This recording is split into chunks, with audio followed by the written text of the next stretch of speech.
is he's also going to take a magnifying glass. This is my magnifying glass. He's going to hold it up to everyone in the situation. That means you. That means the person oppressing you. That means every single person in the situation. Before he passes judgment, right? He's going to hold up a magnifying glass to see when he look at you. Hold on, because I'm a little dramatic sometimes. When he looks at you, does he see his son? Does he see his son Jesus? Right? And when he magnifies you, and then when he responds to your prayer, you will either receive a reward or a judgment. You'll receive a reward or a consequence. Right? Because if you're the poor and the needy, but you're evil in your heart, right? And he looks at you, he don't see his son in there, he's still going to give you the consequences. But if he looks at you and he see his son and he see that you are righteous, he sees that you are just, he will take care of you. Right? Matthew 6:33. I'm going to go and read it to y'all. Hold on. Matthew 6:33. It says, but seek first his kingdom and his righteousness, and all things will be given to you as well. There were many ways I could have responded in this situation, right? There are many ways I could have responded. There are many solutions that I could have sought, but I sought God first. And in everything that I did, right? Because I could have called that lady. I could have cussed her out. I could have cussed that lady in the office who lied on me, but I didn't. Even though I was angry, even though I had unforgiveness in my heart, right?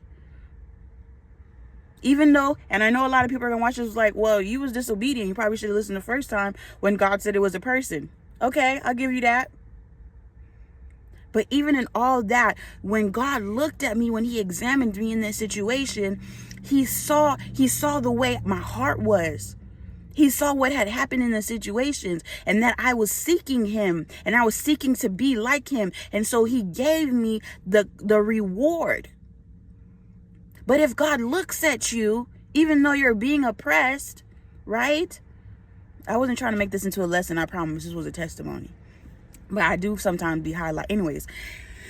But if he looks at you in a situation where you are the one being oppressed, exploited, extorted, but when he looks at you and then he don't see his son, and he see that the way that you move in the situation is the exact opposite of the way that he's called you to move, he will respond and he will give you judgment, just like the people who are oppressing you. So how you move in a situation, even when you're the one who's being done wrong, matters to God.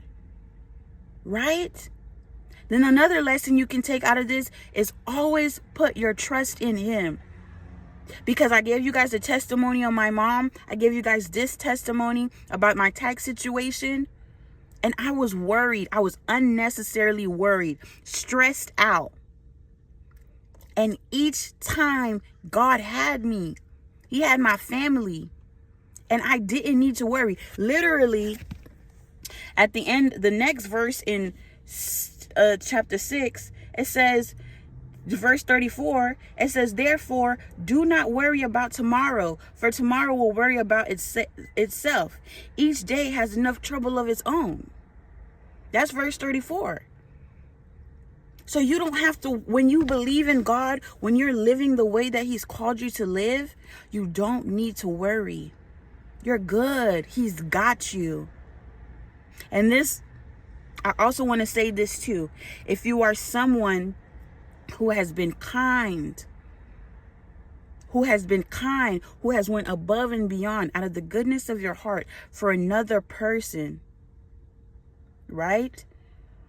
The Bible says, love your enemies and give your enemy a cup of water, because it will make their situation, when the judgment comes, it will make their situation, it'll be like, I'm paraphrasing all this. It'll be like coals upon their heads, right?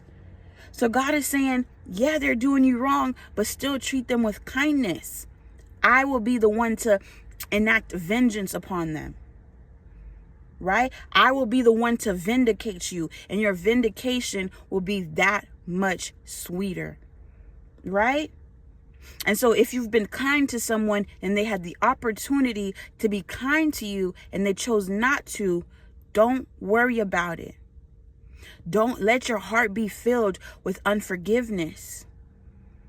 And know God is going to vindicate you. He's going to vindicate you, point blank, period. Right? And so I'm sure there's probably more lessons or whatever through all that. You know, take what's for you, leave what's not. But that's really all that I had. I hope that this blesses someone. If it didn't, I'm sorry. But let me know.